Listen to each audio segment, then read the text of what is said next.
Сәлеметсіздер ме, құрметті әріптестер. Қазіргі таңда 2022 жылғы 30 желтоқсандағы нөмірі 533 бұйрық негізінде аттестаттауға қандай құжаттар қажет деген сұраққа жауап беретін боламын. Қазір күні белгілі болды, мерзімі.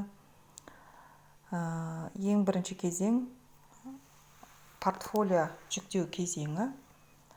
Сол жерде қандай портфолиоға қандай құжаттар қажет. Ең бірінші әрине өзіңіздің өтінішіңіз, жеке куәлігіңіз, еңбек кітапша, диплом, педагогикалық кеңестен үзінді хаттамадан, біліктілік курсынан өту құжаттарыңыз, сонымен қатар бағалау өлшем шарттары бойынша ең бірінші оқыту сапасына қандай құжаттар қажет.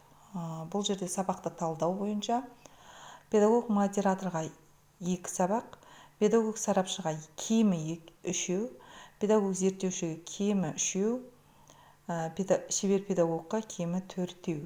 Сонымен қатар сабақтың өзара және өзіндік талдау бойынша педагог модераторға кемі 3, педагог сарапшыға кемі 4, педагог зерттеушіге кемі 5, педагог шеберге кемі 6.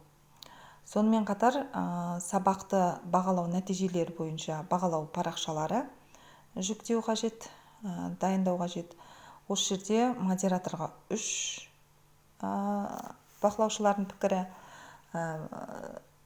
сарапшыға 4 кемі, зерттеушіге 5, шеберге 6. Және де пікірлері, кімдердің пікірі болу қажет ол жерде? Әріптестің, әдіскердің, басшының, немесе басшы орынбасарларының, ата-ананың пікірі болу қажет. Және де өкілетті орган бекіткен тізбегіне сәйкес конкурстарда, немесе олимпиадаларда, немесе жарыстарда білім алушылардың жетістіктері туралы. Бұл жерде қандай жетістік болу қажет? Қай деңгейдегі? Модераторда аудан, қала деңгейінде ең төмені болуы қажет, облыстық егер бар болса. Сарапшы деңгейіндегі педагог сарапшы бұл жерде облыс деңгейінде болу керек төмені, республикалық маңызы бар қалалардың немесе астананың. Сонымен қатар педагог зерттеушіде облыстық, республикалық маңызы бар қалалардың және астана деңгейінде. Сонымен қатар шебер педагогте республикалық немесе халықаралық деңгейде жеңімпаз білім алушылары болуы қажет. Мұғалімнің өкілетті орган бекіткен тізбегіне сәйкес кәсіби конкурстардағы жетістіктері бойынша немесе олимпиадалардағы.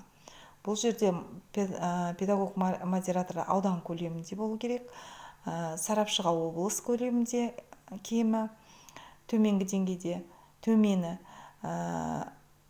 педагог зерттеушіге ең төменгі облыстық деңгейде болу керек.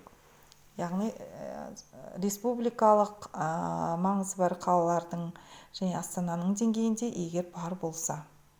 Республикалық деңгейде шебер педагогке болу керек, ал халықаралық деңгейде егер бар болса, осы шебер педагогтай болу керек. Сонымен қатар педагогикалық тәжірибені жалпылау және үздік педагогикалық тәжірибелер мен әзірлемелерді енгізу немесе білім беру ұйымдарында іске асырылған әзірлемеленген бағдарламаларды ұсыну, бұл педагог зерттеуші мен педагог сарапшыға талап етіледі. Бұл жерде семинарда, конкурстарда, конференцияларда, форумдарда сөз сөйлеулері. Ол жерде педагог зерттеушілерге облыс, қала деңгейінде сілтемелер немесе әдістемелік материалдарды әзірлеу, тиісті деңгейдегі оқу әдістемелік кеңестің шешімі білім басқармасы жағынан ұсынылады. Республика деңгейінде халықаралық сілтемелер немесе республикалық оқу әдістемелік кеңесте мақұлданған бұл шебер педагогқа.